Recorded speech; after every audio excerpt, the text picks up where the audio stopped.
আবার ইলেকশন একটা জরুরি প্রশ্ন হিসেবে সামনে আছে। সুতরাং দুইয়ের উপস্থাপনাটা এমনভাবে হওয়া উচিত এবং গভর্নমেন্টের সেখানে ফ্যাসিলিটেট করা উচিত যাতে করে কনফিউশন দূর হয়।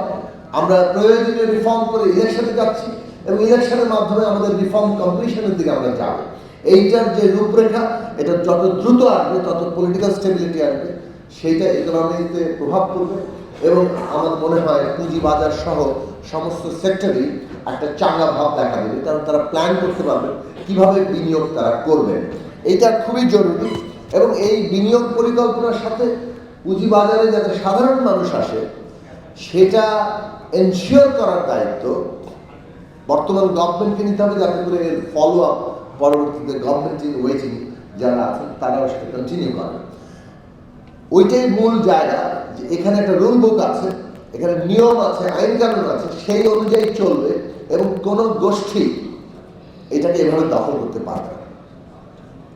এখন ধরুন সালমান এফ রহমান কি বলে, তার 16টি মানে গার্মেন্ট সেক্টর একটা উদাহরণ দিই, 16টি গার্মেন্ট কারখানা আছে, আরো নাকি 16টি পেপার গার্মেন্ট আছে, মানে শুধুমাত্র কাগজ আছে এবং সেই কাগজগুলো দিয়ে মোট 32টা তিনি প্রায় 32,000 কোটি টাকার লোন নিয়েছেন শুধু গার্মেন্ট সেক্টরে, আরো অন্যান্য শিল্পে তো আছেই। তার মধ্যে 27,000 কোটি টাকা নাকি ক্লাসিফাইড হয়েছে। এইসব তথ্যগুলো জেনেছে হয়তো কম বেশি হতে পারে, তারপরে এটা হওয়া সম্ভব হয়েছে।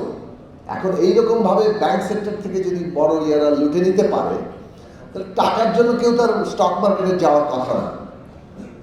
এই জায়গাটা মানে বন্ধ যদি না হয়, যে পুঁজি বাজার তৈরি হয়েছে পুঁজি সংগ্রহের জন্য, বড় কোম্পানিগুলো যদি উৎপাদন ক্ষেত্রে যদি পুঁজি বাজারে পুঁজি সংগ্রহের জন্য উদ্যোগী না হয়, ব্যাংক সেক্টরই তাদের একমাত্র ভরসার জায়গা হয়, তাহলে এই বাংলাদেশে ওই $1 ট্রিলিয়ন ইকোনমি আর মনে হয় আমরা ঢুকতে পারবো না। সেই কারণে এর মানে হচ্ছে যে আমরা এই সম্ভাবনাটা টেক অফ করার মতো জায়গায় আসলে পৌঁছায়।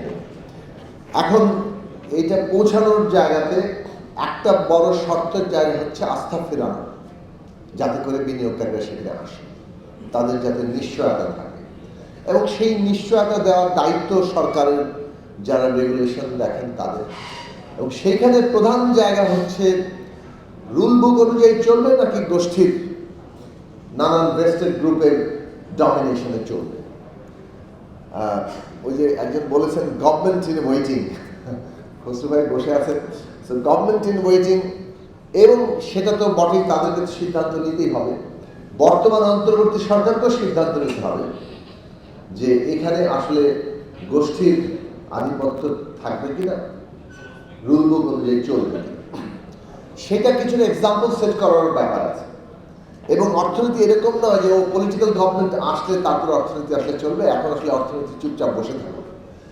অর্থনীতি এখনই টেক অফ করা দরকার, না হলে আমরা আরো বিপর্যয়ের দিকে যাব। কাজেই বর্তমান অন্তর্বর্তী সরকার এবং রাজনৈতিক দলগুলো একটা সিদ্ধান্তে পৌঁছানো দরকার যে কিভাবে কত দ্রুত অর্থনীতি তার আস্থা ফিরে পাবে এবং সেখানে বিনিয়োগ বাড়বে এবং সে একটা টেক অফ করার দিকে অগ্রসর হবে। সেখানে ধরুন ইলেকশন এবং রিফর্ম নিয়ে যে ডিবেট চলছে আমার, এবং ইলেকশন কবে হবে, ট্রানজিশন কিভাবে হবে, এগুলো নিয়ে যে অনিশ্চয়তা আছে, এটা বড় আকারের একটা বাধা। এই বাধা থাকলে ইকোনমিতে মানে রাজনীতিতে স্থিতিশীলতা আসবে না, অর্থনীতিতে তার প্রভাব পড়বে না। সে কারণে এই দাবিটা আছে। আমার মনে হয় রিফর্ম এবং ইলেকশনের পরস্পরমুখী যে মাঝে মাঝেই অবস্থা সৃষ্টি হয়, এটা মানে এটা বক্তৃতায় যেভাবে আসে তাতে মনে হয় যে কখনো কখনো রিফর্ম এতই গুরুত্ব পাচ্ছে যে ইলেকশন আন্ডারমাইন্ড হচ্ছে, আবার কখনো কখনো ইলেকশন এত গুরুত্বপূর্ণ হচ্ছে যে রিফর্ম যেন এজেন্ডাতেই নাই। দুটোই আসলে ঠিক না এবং কোনো দলই বলছে না যে আসলে আমরা কেউ কোনো রিফর্ম চাই না।